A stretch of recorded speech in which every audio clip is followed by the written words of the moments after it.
Sus invitados son parte de una nación letrada y democrática en donde la conversación versa en torno a libros fundamentales. Radio Sol presenta La República de las Letras, la excusa perfecta para reflexionar acerca de lo que somos o de lo que podemos llegar a ser. Conducen Marce Mercado, Francisca Navarro, Bernardo Cienfuegos, Cristian Campos Marín y Alberto Mayol. Furlong era consciente de lo fácil que era perderlo todo, aunque no se había aventurado lejos. Se desplazaba con frecuencia y había visto a muchos desafortunados en el pueblo y en los caminos rurales. Las colas de los desempleados se estaban haciendo cada vez más largas y había hombres que no podían pagar su factura de electricidad, que vivían en casas tan frías como búnker, que dormían con sus abrigos puestos. Las mujeres el primer viernes de cada mes hacían fila contra la pared de la oficina de correos con las bolsas de los mandados, esperando para cobrar las asignaciones por hijos. Y más allá, en los campos, había sabido que las vacas se quedaban berreando para ser ordeñadas porque el hombre que las cuidaba se había ido repentinamente y había tomado el barco a Inglaterra. Una vez recogió y llevó al pueblo a un hombre de St. Mullins que tenía que pagar una factura y él le dijo que habían tenido que vender el automóvil porque no podían dormir sabiendo lo que le debían y que el banco les estaba cayendo encima. Y una mañana temprano Furlong había visto a un chico en un uniforme escolar tomándose la leche del cuenco del gato detrás de la casa del cura. Mientras hacía sus recorridos, Furlong no solía escuchar la radio, pero a veces la sintonizaba y se enteraba de las noticias. Era 1985 y los jóvenes estaban emigrando a Londres, Boston y Nueva York. Acababan de inaugurarse un nuevo aeropuerto en Knock, Howgate, y aunque Howgate había ido a cortar la cinta, el Taoiseach había firmado un acuerdo con Thatcher sobre el norte y la gente de Belfast marchaba en protesta batiendo tambores porque Dublín se metía en sus asuntos. Las multitudes de Cork y Kerry habían mermado, pero algunos todavía se reunían en los altares con la esperanza de que una de las estatuas se volviera a mover. Cosas pequeñas como esas de Claire Keegan leemos esta noche en La República de las Letras. Nos encontramos en presencia de Bernardo Cienfuegos. Hola, hola. Y Marce Mercado, que desde su lejano teléfono nos saluda. Hola, buenos días. Buenas noches. Bueno, igual podemos hacer un disclaimer que estamos grabando a las 6 de la mañana. Acabo de sacar un pantallazo para que la gente vea lo esforzados y ñoños que podemos llegar a ser. Y los dementes que podemos ser. Bueno, me desconecté. Y la vida de mente que podemos llegar a llevar. Que además esto no es fruto de un entusiasmo juvenil, de una pasión cualquiera. Que alguien pudiera decir, bueno, cuando uno está con el entusiasmo acontecimental. Estamos cerrando nuestra 10ª temporada, llevamos 9 años haciendo lo mismo, pero ahora ya hemos llegado, nos hemos superado nosotros mismos. Hemos grabado varias veces a las 6 de la mañana. Oye, los invité esta noche a leer este textito, que está bastante bueno, de Claire Keegan. Yo no había leído nada de ella, no sé ustedes, chiquillos, pero la verdad es que me encantó. Es un texto que en esta versión PDF tiene aproximadamente 60 páginas, pero es bien potente. Bueno, datos biográficos de ella: nació en 1968 en el seno de una familia católica, la autora, por cierto, Claire Keegan, y por supuesto, bueno, nació en Irlanda, que también es un elemento súper potente respecto de lo que vamos a conversar hoy día. Luego ella se muda a Nueva Orleans, en Estados Unidos, estudió inglés, ciencias políticas, y en 1992 regresa a su país natal y ahí realizó una maestría de escritura creativa en la Universidad de Gales. Y el libro Antártida es su primer libro, y este texto es del año, si no mal recuerdo, 2022, que se llama Cosas pequeñas como esas. Ella lo escribe durante la pandemia. Durante la pandemia ella se encierra a escribir este texto. Tal como decía el profe, nos encontramos en presencia de una escritora irlandesa que estudia filología inglesa en Estados Unidos. Eso me pareció un primer dato que era como curioso, que se fue a Estados Unidos, a la ciudad de Nueva Orleans, a estudiar filología inglesa y después se devuelve a su natal Irlanda y estudia en la Universidad de Gales este máster en literatura creativa.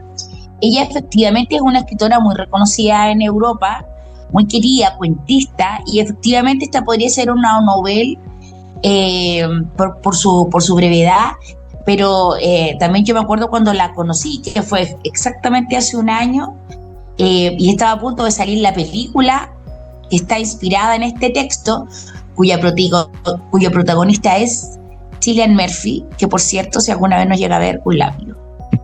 Sí, oye, a mí primero que todo, yo la conocía justamente por las referencias de la película, ¿ya? Algo había ahí registrado respecto a su carrera y algunas obras, había leído algo muy menor, nada completo de ella, por cierto, y creo que es de las obras que uno al principio piensa que no te van a impactar, que no generan mucho, porque al principio las primeras páginas darían cuenta de que casi todo es circunstancial.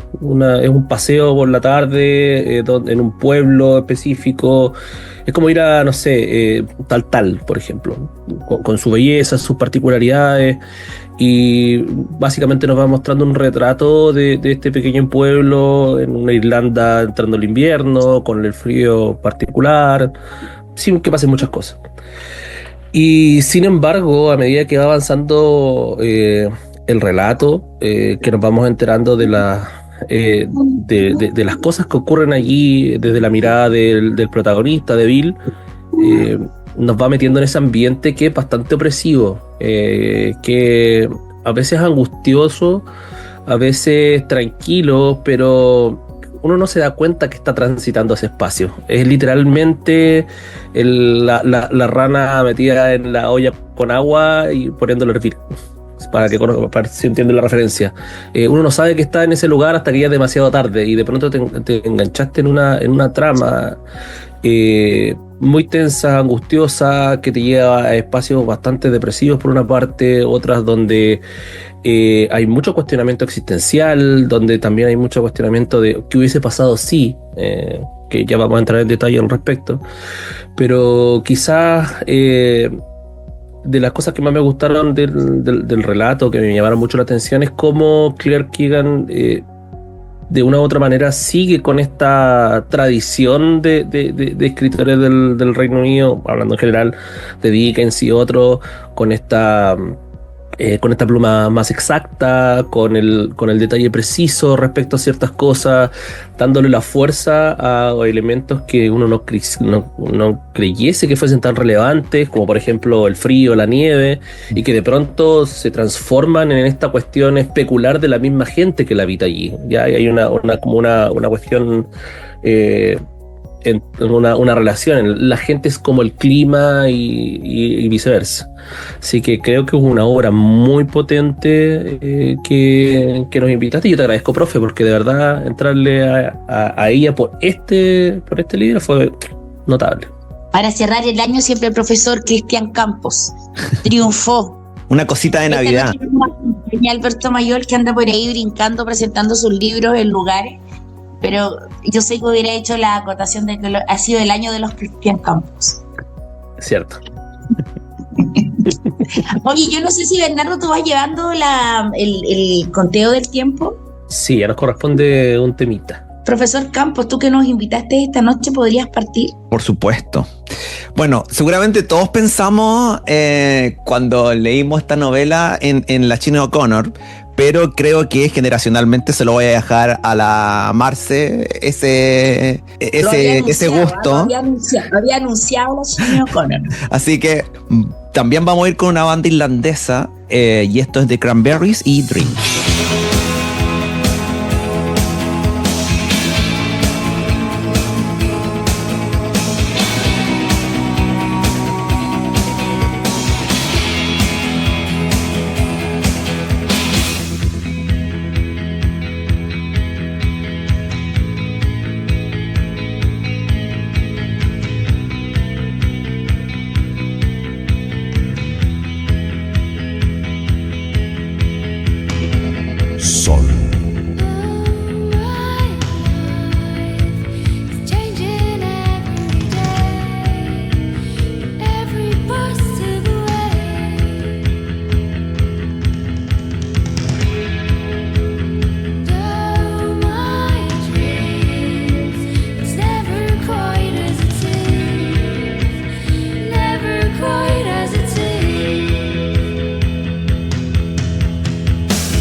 Radio Sol está presentando La República de las Letras.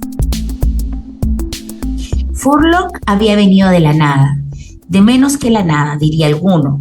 Su madre, a los 16 años, había quedado embarazada cuando trabajaba como empleada doméstica para Mrs. Wilson, la viuda protestante que vivía en una casona a unos pocos kilómetros del pueblo. Cuando se supo el problema de su madre y la familia dejó en claro que ya no tendría más que ver con ella, Mrs. Wilson, en lugar de despedirla, le dijo que debía quedarse y seguir trabajando. La mañana en que Furlong iba a nacer, fue ella quien la llevó al hospital y la que los trajo de vuelta a casa. Fue el 1 de abril de 1946 y por eso alguno dijo que el chico resultaría un tonto. La mayor parte de la infancia Furlong la pasó en un Moisés en la cocina de los Wilson y luego lo engancharon con arneses en el gran cochecito junto al aparador para que no alcanzara las altas jarras azules. Sus primeros recuerdos eran de platos, de una estufa negra, caliente, caliente, y de un piso brillante de baldosas cuadradas hecho de 2 colores sobre el que gateó y caminó. Y luego supo que parecía un tablero de damas cuyas piezas saltaban unas sobre otras o eran comidas. A medida que iba creciendo, Mrs. Wilson, que no tenía hijos propios, se fue haciendo cargo de él. Le asignó pequeñas tareas y lo ayudó a aprender a leer. Ella tenía una pequeña biblioteca y no parecía preocuparse mucho por los juicios que otros emitieran, porque vivía su propia vida con moderación, manteniéndose con la pensión que recibía por la muerte de su marido en la guerra y con los ingresos que le daban los pequeños rebaños de sus bien cuidadas vacas Hereford y Soebecas Cheviot. Ned, el peón, también vivía ahí y rara vez había mucha fricción en el lugar o con los vecinos, ya que la tierra estaba bien vallada y administrada y no se debía dinero. Tampoco había demasiada tensión a propósito de las creencias religiosas que de ambos lados eran tibias. Los domingos Mrs. Wilson simplemente se cambiaba el vestido y los zapatos, se sujetaba el sombrero bueno en la cabeza y Ned la conducía hasta la iglesia en el fort, que luego conducía un poco más allá con madre e hijo hasta la capilla. Y cuando regresaban a la casa, tanto los libros de oraciones como la Biblia se dejaban junto al perchero hasta el próximo domingo o hasta el siguiente día festivo. Cosas pequeñas como esta es el texto que de Claire Keegan, que nos invitó a revisar esta noche el profesor Cristian Campos. ¿Y por qué escogimos esto? Porque el contexto de este libro comienza en semanas previas o en días previos a la Navidad. Y ya nos encontramos con este Bill Furlong. Ay, se me enreda lo... Espérate. Con este Bill Furlong, ¿cierto? Que es esta persona que un poco acá hacía en el capítulo 2, hace la narración de esta infancia bucólica y pastoril, ¿cierto? Una infancia tranquila, finalmente esto está ambientado en el año 1985 en este pueblito pequeño en Irlanda. Y nos muestra la historia de este hombre de ya 40 años casado, que tiene 5 hijas, que tiene una vida muy tranquila, que es una suerte de pequeño, es una pyme, ¿cierto? Sin grandes sobresaltos económicos, en un país donde evidentemente, según la narración, hay problemas económicos, pero él vive, es protestante. Ojo, porque habla contra la Iglesia Católica y él es protestante. O sea, no habla contra, digamos, hace un contexto. Y cierto que un día que sale a entregar a un convento del lugar, descubre algo que se constituye en un acontecimiento que desencadena los hechos posteriores. Sí, quizás lo más valioso a mi juicio de esta novela es que en términos narrativos no suceden grandes cosas. La vida de Bill Furlong es como bien sencilla, incluso predecible, una esposa, 5 hijas, es un hombre trabajador, padre de familia, tiene cierto respeto dentro de la comunidad como un hombre más bien sencillo, honesto, no hay nada así que uno pueda ver extraordinario en él, y claro, uno dice, a medida que va leyendo la novela, va entendiendo también que esa es una lección de la propia autora, porque precisamente sobre este personaje aparentemente común, digamos, descansa todo el dilema moral, por decirlo de alguna forma. O sea, en el fondo, este Bill no es un mártir, no es un héroe, no tiene vocación política, no tiene conciencia militante, por decirlo de alguna forma. Y sin embargo, digamos, logra mostrar cómo una sociedad entera se sostiene precisamente sobre esas pequeñas decisiones individuales. O sea, cada gesto, esto de callar de repente en algún momento, detenerse, cierto nivel de reflexión, digamos, va encarnando, digamos, la lógica de una comunidad que ha aprendido de alguna forma a vivir con lo intolerante, o sea, con lo intolerable, que esta especie de convento que está adosado, digamos, al pueblo, donde suceden, digamos, donde tienen estas niñas, digamos, que llegan ahí, que no, todo más o menos cachan cómo funcionan las cosas, pero todos se hacen un poco los giles. Y claro, en ese sentido la autora no necesita describir con tanta precisión esta como maquinaria social, sino que deja ver el funcionamiento social a través de la mirada de un solo hombre. Es una novela, digamos, que muchas veces nos recuerda que estas tragedias como colectivas no se sostienen, digamos, en grandes villanos, ni mucho menos, ni estas monjas tan malvadas, sino por personas comunes que día a día eligen no intervenir, hacerse los locos, mirar para el lado, y eso muchas veces resulta más inquietante. La banalidad del mal, pasó y dijo la Hannah Arendt. Sí, de hecho justamente estaba pensando en ella en este rato, porque es otra perspectiva, es como la otra vereda del mismo concepto filosófico, porque justamente siempre tenemos asociado el tema de la banalidad del mal a estos grandes sujetos que hicieron grandes cosas, pero en este caso, como decía el profe, tiene que ver con otra perspectiva. Y de hecho por eso me gusta mucho el personaje de Bill, porque y cómo la autora lo lleva a un espacio donde no nos enteramos, insisto, nosotros no estamos muy seguros de qué está pasando hasta que ya estamos metidos completamente en el fango. Donde se nos va mostrando poco a poco estas reflexiones de este hijo único que no sabe quién es su padre, que creció criado por esta señora de clase media alta que vivía de las rentas a propósito de ser viuda, y un contexto bien claro, y cómo implícitamente nos va dejando en claro que está viviendo un proceso bien angustioso que lo viene arrastrando desde hace un tiempo y que se va repitiendo sobre todo en los contextos de Navidad, que es, oye, ¿qué pasó con mi papá? ¿Por qué nunca supe nada? De repente hay un momento en que alguien le da a entender de que puede ser relacionado con un caballero que también vivía ahí con otro de los personajes que vivía ahí en la misma casa, pero todo es incierto, y de hecho la novela te comunica más por lo que no dice que por lo que te va mostrando, y de pronto nos encontramos justamente con este tipo que es feliz con su matrimonio con Aileen, que es feliz con sus 5 hijas, que están creciendo bastante bien, que le angustia también todo lo que está pasando, que sabe que ser bueno con esos pequeños gestos de, oye, le pagué el almuerzo a mis trabajadores el último día antes de Navidad, oye, ¿sabéis qué? Le dejé un saco de leña en un invierno crudo a una familia que me ayudó con darme una tetera con agua caliente para destrabar un candado, cosas sencillas. Pero esos mismos gestos que él considera como bondadosos y sencillos, al mismo tiempo también lo van intoxicando con esto que va pasando en el pueblo. Y cuando ya nos encontramos con este hecho particular que mencionaba la Marce, que es encontrar a esta niña metida dentro de la bodega del carbón y de la madera, que estaba semiconsciente básicamente, que había pasado toda la noche allí, y además preguntando por su hijo, siendo una niña, una adolescente, todo lo vuelve muy brutal, y ahí es donde te explota todo en la cara y dices, oye, ¿qué cresta está pasando en esta historia? Y ahí es donde toda la angustia que se fue acumulando, toda la tensión mínima, sencilla que se fue acumulando, a propósito de lo que nos va contando Bill, ¿cómo se llama? Te revienta por dentro. O sea que ese es el momento en que él mira alrededor, y yo creo que se da cuenta exactamente de qué lugar habita. Sí. Yo lo encontré fascinante, en el sentido de que en qué momento tú te haces estas grandes preguntas, porque él ve a esta niña, ¿cierto?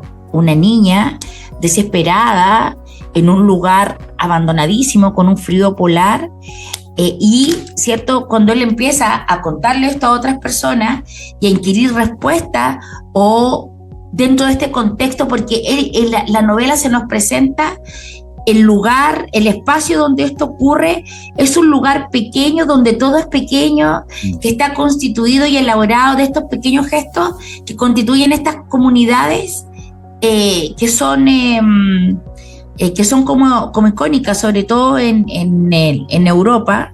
Acá conocemos re poco en realidad de los pueblos indígenas nuestros, pero porque está sustentado en estas cosas que son como de la conservación, en las tradiciones. Entonces yo creo que ahí, cuando él empieza a contar y a preguntar y ve que todo el mundo, en el fondo, lo que quiere es que él, cálmate un poco, nos vamos a calmar un poco, tranquilo. Ahí él se empieza a dar cuenta, yo creo, del lugar que está habitando. O sea, ¿dónde vivo? ¿Quién es esta gente que bueno, y pasan cosas que son súper interesantes, en un momento hasta dinero, cuando él empieza como a interpelar, y yo creo que incluso empieza a crecer su desesperación. Y lo último, yo sé que estamos en la hora, pero yo creo que aquí se hace hincapié, o se muestra, sin decirlo, porque es una gran narradora, cómo estas instituciones, porque estamos hablando de cosas pequeñas, pero nos enfrenta a la institución de las lavanderías de la Magdalena, que fueron una tragedia en Irlanda. O sea, que no nos enteramos hasta que está ahí. Y no nos enteramos hasta que estamos ahí metidos. O sea, eres una personita así pequeña, pero cuando empezáis a cachar dónde estáis metidos, es una cuestión que además tiene que ver con una cuestión histórica, ¿cierto? Y en relación a eso voy a ir con mi tema, porque cuando la Sinead O'Connor, que tenía mi edad, ella cuando rompe la foto del Papa, que fue una cuestión histórica muy fuerte, en el tiempo que no había internet, pero que fue rápidamente reproducido, el relato que se levantó a nivel mundial era que era un acto de rebeldía contra el orden y la institución. Como panqueta, ¿no? Como panqui. Era como punky, como era un lugar, pero que fue muy poco problematizado. Entonces uno quedó con esta tipa de, o sea, casi profana, ¿cachai? Pero muy alpeín, como casi una zorrona y claro, se dio el gusto en un programa de televisión. Pero a partir de esto era irlandesa, nota al pie, porque ella levanta un discurso contra la Iglesia Católica que tiene todo que ver, por ejemplo, con este pequeño y poco pretencioso al parecer libro. Y entonces vamos a homenajear a la gran Sinead O'Connor escuchando Nothing Compares to You. It's been 7 hours and 50 days since you took your love away.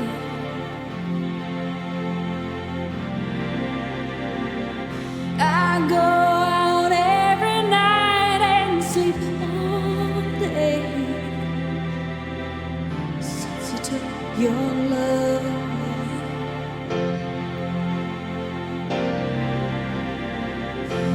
Since you've been gone, I can do whatever I want. I can see whomever I choose.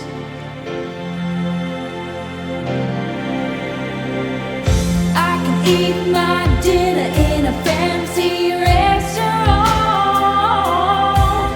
but nothing, I said nothing can take away this blues.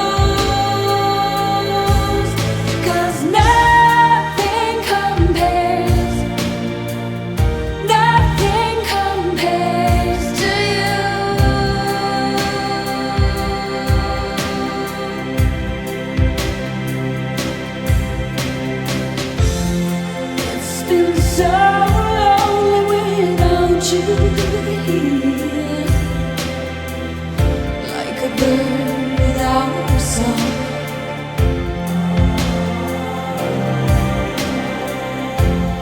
Nothing can stop these lonely tears from falling. Tell me, baby, where did I go wrong? Put my arms around every boy I see.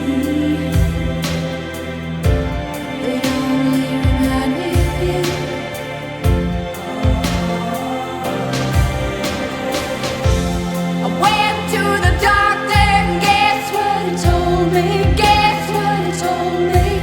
He said, girl, you better try to have fun no matter what you do. But he's a fool, 'cause nothing compares to you.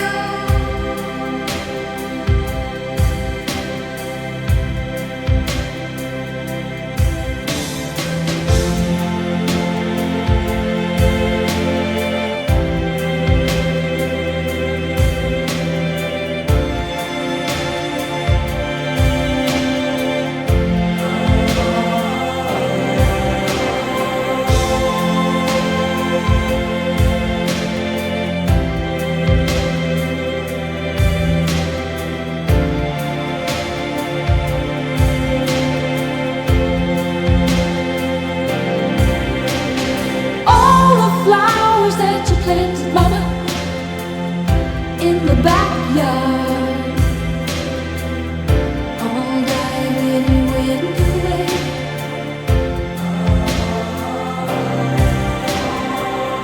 I know that living with your baby was sometimes hard, but I'm willing to give it another try. Nothing compares to you.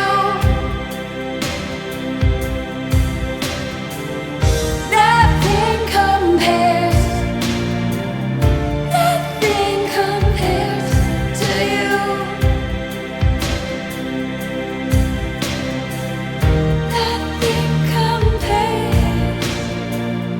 Nothing compares to you.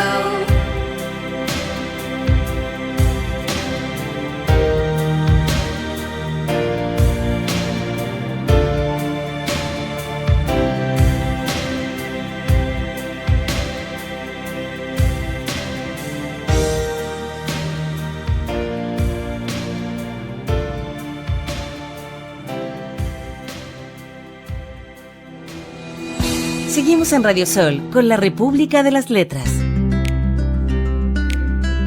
Cuando Furlong pagó y salió, ya había oscurecido y estaba más que listo para subir la colina hacia su casa. Pero percibió el olor del aceite caliente que venía del negocio del pescado frito, cuya puerta había sido abierta. Y se detuvo a comprar una lata de 7-Up, que bebió sediento en el mostrador antes de encontrarse caminando hacia el río y hacia el puente, donde lo atravesó una oleada de frío y de cansancio. Desde el cielo, la nieve seguía cayendo, aunque tímidamente, sobre todo lo que había allí, y se preguntó por qué razón no regresaba a las comodidades y a la seguridad de su propio hogar. El ninja se estaría preparando para la misa de medianoche y se debía estar preguntando dónde andaba él, pero ahora su día se estaba llenando con algo más. Al cruzar el puente miró hacia abajo, hacia el río, todo el agua que pasaba. La gente decía que había una maldición sobre el Barrow. Furlong apenas podía recordar a medias la leyenda, pero tenía algo que ver con una orden de monjes que en los viejos tiempos había construido allí una abadía y estaban autorizados a cobrar peaje para cruzar el río. Con el tiempo se volvieron codiciosos y la gente se rebeló y los echó. Cuando se fueron, el abad lanzó una maldición sobre el pueblo para que cada año el río se llevara 3 vidas, ni más ni menos. Su propia madre había creído que había algo de verdad en ello, y le había contado sobre un comerciante de ganado que había conocido, cuyo camión se había salido de la carretera una víspera de Año Nuevo, y como ese hombre había perdido la vida, el tercero en ahogarse ese año. A veces solía sujetarlo con su brazo fuerte y pecoso mientras batía crema con el otro, solía recostar la cabeza contra el costado de la vaca y cantar una canción o dos por las noches, mientras ordeñaba con Ned, para facilitar que bajara la leche. Y ella también a veces le había dado un chirdo por ser atrevido, o por hablar cuando no correspondía, o por dejar la tapa fuera de la mantequilla, pero se trataba solo de pequeñas cosas. Furlong continuó caminando algo avergonzado, pensando en la chica de Dublín que le había pedido que la llevara hasta allí para poder ahogarse, y en cómo él se había negado, y en cómo después se había perdido por los caminos secundarios, y en el extraño anciano que ese atardecer cortaba los cardos en la niebla, y en lo que le había dicho sobre cómo el camino lo iba a llevar a donde él quisiera. Cuando alcanzó la orilla opuesta del río, siguió caminando colina arriba, pasando otro tipo de casas con velas encendidas y hermosas flores rojas en sus habitaciones delanteras. Casas a las que solo había visto desde el exterior de la puerta trasera, que nunca había mirado. En una, un niño vestido con un blazer estaba sentado frente a un piano, mientras una mujer hermosamente vestida sostenía una copa a su lado escuchando. En otra casa, un hombre de aspecto preocupado estaba inclinado sobre un escritorio, escribiendo cosas como si estuviera haciendo cálculos difíciles, tratándole de equilibrar las cuentas. En otra más, un niño montado en un caballito de madera cabalgaba sobre la alfombra de lana peluda.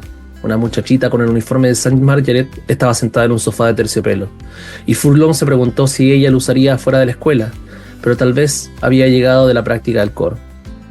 Continuó caminando colina arriba, más allá de las casas iluminadas y de las farolas. En la oscuridad y el silencio bordó el exterior del convento, evaluando el lugar a pie. Los muros enormes y altos que rodeaban la parte de atrás estaban coronados con vidrios rotos, todavía visibles en algunos puntos debajo de la nieve. No era posible ver el interior y las ventanas del tercer piso estaban oscurecidas o equipadas con rejas de metal. Siguió adelante sintiéndose como un animal nocturno de cacería y al acecho, recorrido por una corriente de algo cercano a la excitación que le fluía en la sangre. Al doblar una esquina, cuando se topó con un gato negro que comía del cadáver de una corneja, lamiéndose los labios. Al verlo, el gato quedó paralizado y luego corrió hacia el seto.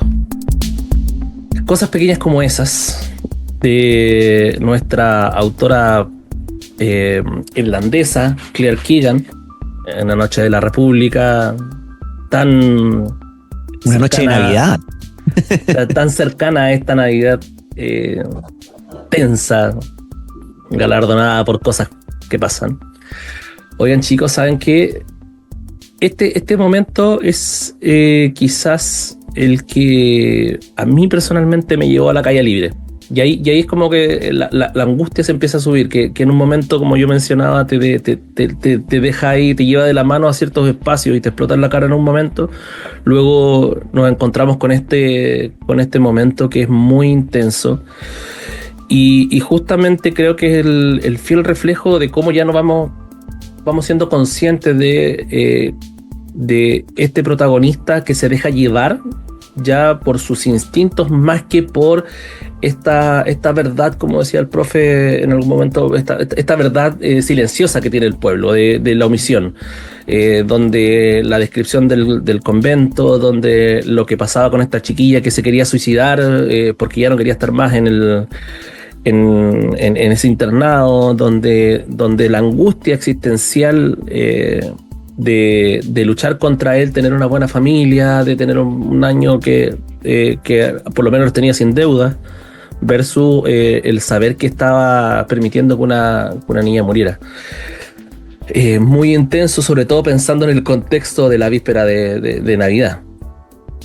Sí, es importante mencionar, digamos, que el contexto histórico precisamente tiene que ver con esto de las lavanderías de la Magdalena, que si bien durante la novela no lo explicita, evidente, digamos, que está atravesado en cada página por eso, solamente aparece al final de manera explícita en una especie como de epílogo en una media página, digamos, de algo de contexto.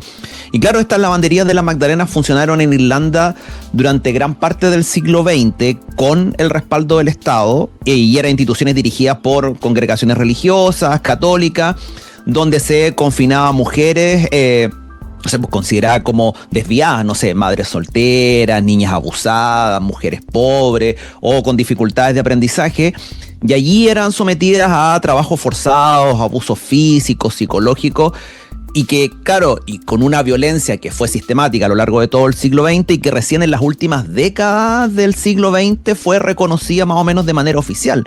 Y en ese sentido, en un momento en que la Iglesia Católica tiene un poder moral, social, político bastante intenso en Irlanda, el cuestionar, digamos, eso también te deja fuera de la comunidad. A eso hay que sumarle también el contexto de la novela en 1985. Entonces, claro, están todas las políticas también neoliberales implementadas por Margaret Thatcher, que indirectamente influyen en Irlanda y que, por supuesto, habían impactado de manera muy negativa las condiciones de vida de los trabajadores. Y claro, va reforzando también una ética de la responsabilidad individual y que también de alguna forma debilita la idea del cuidado colectivo. Y claro, esto también uno lo lee, digamos, en la lógica de la normalización de no meterse, de mirar hacia el otro lado, de no poner, digamos, en peligro tu seguridad económica, que es lo que de alguna forma también se plantea en varias oportunidades el protagonista. Entonces, claro, no es posible hablar de una novela histórica esta, pero sí de alguna forma tiene un sentido moral bien potente, porque de alguna forma reconstruye el mundo que permitió que esas instituciones vayan existiendo, y no lo hace como una denuncia explícita, sino como una atmósfera, como un estado, una especie como de alma colectiva que se va dando, y es bien interesante a mi juicio eso. Oye, ella señala en una parte de la novela, las monjas del Buen Pastor a cargo del convento dirigen allí una escuela de formación para niñas que les proporcionaba una educación básica. También dirigen un exitoso negocio de lavandería. Nota al pie, fueron conocidas como las lavanderías de la Magdalena. Poco se sabía sobre la escuela de formación, pero la lavandería tenía buena reputación. Restaurantes y casas de huéspedes, la residencia de ancianos y el hospital. Y todos los sacerdotes de familia acomodada enviaban allí lo que tuvieran para lavar. Según los informes, todo lo que se enviaba, ya fuera un montón de ropa o cama, apenas medio en el pañuelo, volvía como nuevo. También se decían otras cosas sobre el lugar, o sea, había una sombra de duda. Algunos sugerían que las alumnas de la escuela de formación, como se las conocía, no eran alumnas de nada, sino chicas de moral dudosa, que pasaban sus días siendo reformadas, cumpliendo una penitencia mediante el lavado de las manchas de la ropa sucia, por lo que pasaban todos los días, desde el amanecer hasta la noche trabajando. Ya, primero, si bien es cierto, ella ha sido muy explícita, hay una entrevista de ella hecha por la librería Eterna Cadencia. Ella está publicada, este libro es de la editorial Eterna Cadencia, esta editorial argentina, donde ella es muy clara, y yo creo que hasta en eso es muy elusiva. Ella dice, yo no hice una novela histórica, esta novela se trata de las preguntas que se hace Bill Furr. O sea, esta es una novela, dice ella, un poco acerca de la condición humana. Pero ella te tira cosas del contexto que son claras. Las monjas del Buen Pastor efectivamente son una congregación es una congregación religiosa dedicada al cuidado de las adolescentes. De hecho, hubo una casa de la madre adolescente aquí que funcionó en la parroquia Buen Pastor Antofagasta. No tiene nada que ver con esto. De hecho, cuando salieron, se extrañó mucho a las monjas del Buen Pastor porque era un hogar de acogida de niñas derivadas por el Sename, de niñas que estaban a punto de tener bebés. En este contexto, yo solo quiero decir que lo que aquí opera, diría, y esto está muy estudiado por Michel Foucault en un librito chiquitito que se llama La Arqueología del Saber, él habla de este poder pastoral, es decir, todo aquello que hacía el sacerdote por ser un hombre de Dios o las monjitas era incuestionable. Entonces aquí funciona esta especie de reformatorio de la iglesia, que es una institución privada, con fondos públicos, con fondos de gobierno. Y esta institución, las lavanderías de la Magdalena fueron una institución en Irlanda, funcionaron entre 1922 y 1996, cuando se cerró la última, y hizo que el año 2010 el Papa pidiera perdón por haber construido este modelo de esclavitud, donde llegaban todas las chicas en la situación rara que fuera, y donde, por ejemplo, hubieron niños vendidos a familias adineradas, adopciones irregulares, una cantidad, creo que sobre los 1.000 niños muertos, y donde, bueno, se ha hecho un trabajo, cierto, a nivel mundial por el tema de la identidad, porque hubieron niños que quedaron ahí en la vida. Ya, eso tenía que decir. Bueno, voy a ir con el tema, como para ir cerrando este tercer bloque. Y ya que estamos en el espacio del Brit, quizás hay una de las canciones que es bastante conocida y que refleja un poco lo que ocurría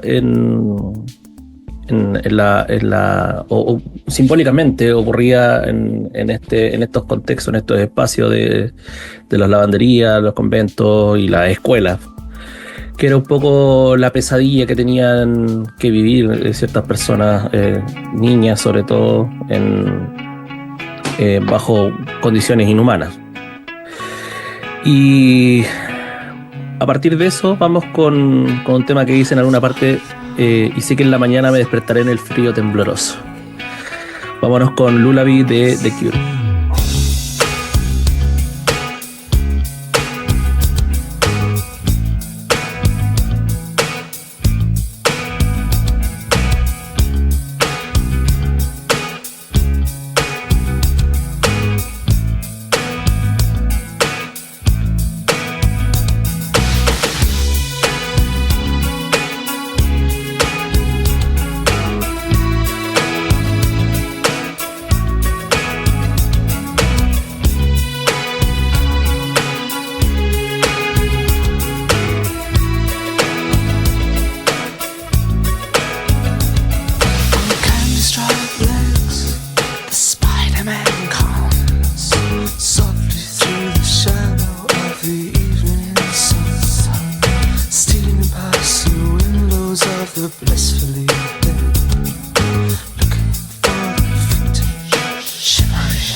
around me and his tongue in my eyes. Still calm and quiet now, my precious boy.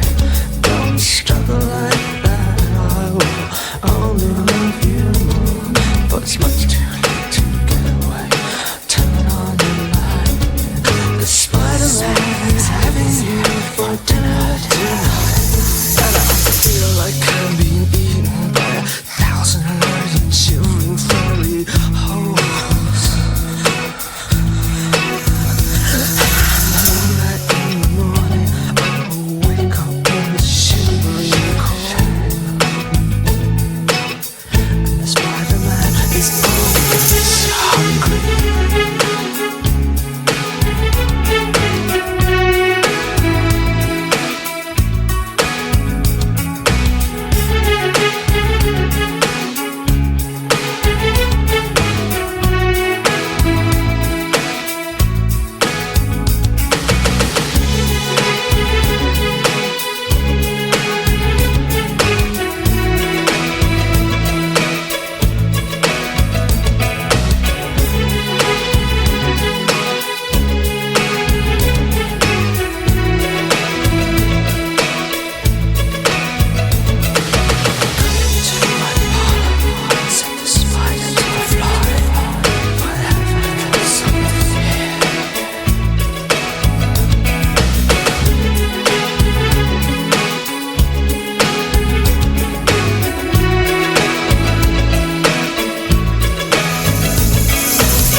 En Radio Sol, la radio para los grandes sueños. Seguimos con la República de las Letras.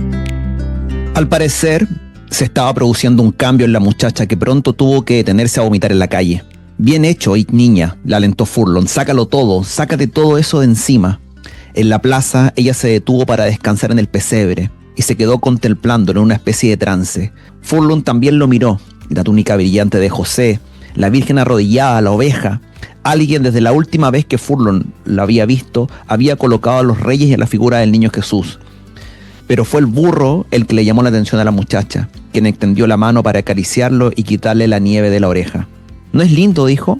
Nos falta mucho, aseguró Furlong, ya casi estamos en casa. A medida que avanzaban, se topaban con más personas que Furlong conocía y que no conocía ni reconocía. Se preguntó qué sentido tenía estar vivo sin ayudarse los unos a los otros. ¿Era posible seguir adelante a lo largo de todos los años, de décadas, de toda una vida, sin ser lo suficientemente valiente como para ir en contra de lo establecido? Y sin embargo llamarse cristiano y enfrentarse al espejo. Esas pequeñas cosas de Claire Keegan hemos leído esta noche en La República de las Letras. Y solo para cerrar, unas pequeñas consideraciones que no alcanza el tiempito. Sin duda el texto tiene que ver sobre todo con la rutina, con cómo de alguna forma el trabajo, la casa, la familia, la iglesia, todo parece funcionar, todo está en su lugar, y por eso yo creo que es más difícil aún en esa dinámica rutinaria, digamos, romper ese orden. Y precisamente Keegan sitúa, digamos, este conflicto ético no en el momento excepcional, sino como es precisamente en esa repetición diaria, porque finalmente la rutina ofrece refugio, pero también anestesia.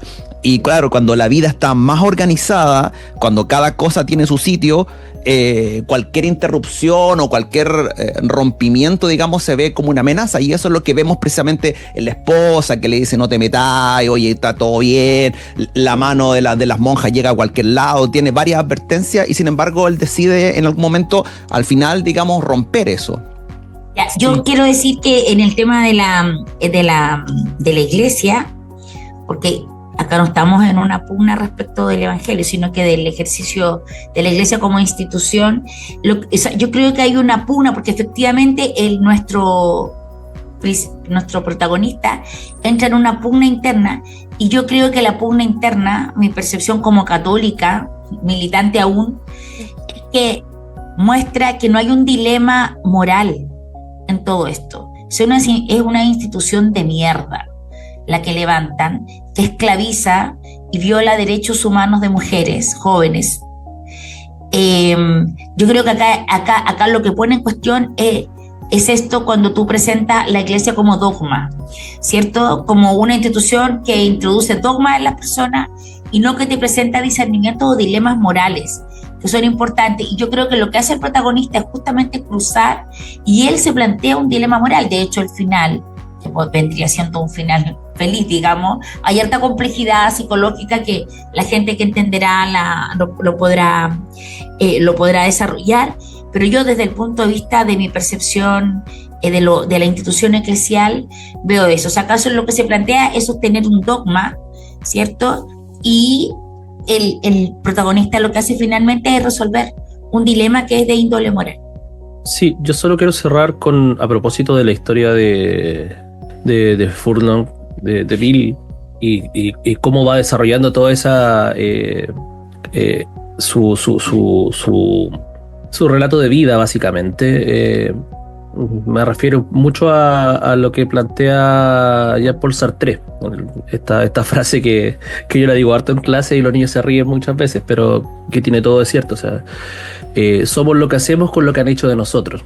Creo que Bill es el ejemplo más claro de este tipo que reconoce cuál fue el contexto en el que vivió, el que creció, se desarrolló, y cómo esos pequeños gestos, esas pequeñas cosas con las cuales él fue formado, las pequeñas ternuras, la pequeña tibieza que le fueron dando distintas personas que ni siquiera necesitaban ser su familia directa, lo lleva hasta este espacio que finalmente es una cuestión revolucionaria. O sea, como la ternura, como la cuestión la empatía finalmente se transforma en una cuestión revolucionaria en un pueblo que estaba completamente adormecido, o como decían, con la vista hacia otro espacio, evitando enfrentar la realidad, que era muy dura y donde era criminal, básicamente, y finalmente donde el individualismo era la cuestión que primaba, sobre todo en un contexto, y creo que esa es la cuestión brillante de la autora que nos manifiesta, es cómo primero lo hace especular con el tema del contexto navideño, y segundo, cómo finalmente el contraste de la familia de Bill viene a contrastar su propia existencia y la propia vida en el pueblo. Una obra maravillosa que de verdad creo que debiésemos leer obligatoriamente en Navidades. Ya, estaríamos entonces. Siendo las 7:12 de la mañana. Niños, los queremos mucho. Estamos listos para iniciar nuestra 11ª temporada, pero el 2026 es el año que cumplimos 10 años. Los amo mucho. Y esta ha sido la República de las Letras. Muy buenas noches. Buenas noches. Que esté muy bien. Fue la República de las Letras. Hasta la próxima semana, cuando nos reunamos en torno a los libros con un viaje imaginario por un mundo sin límites. A preparar las maletas. Conducen Marce Mercado, Francisca Navarro, Bernardo Cienfuegos, Cristian Campos Marín y Alberto Mayol.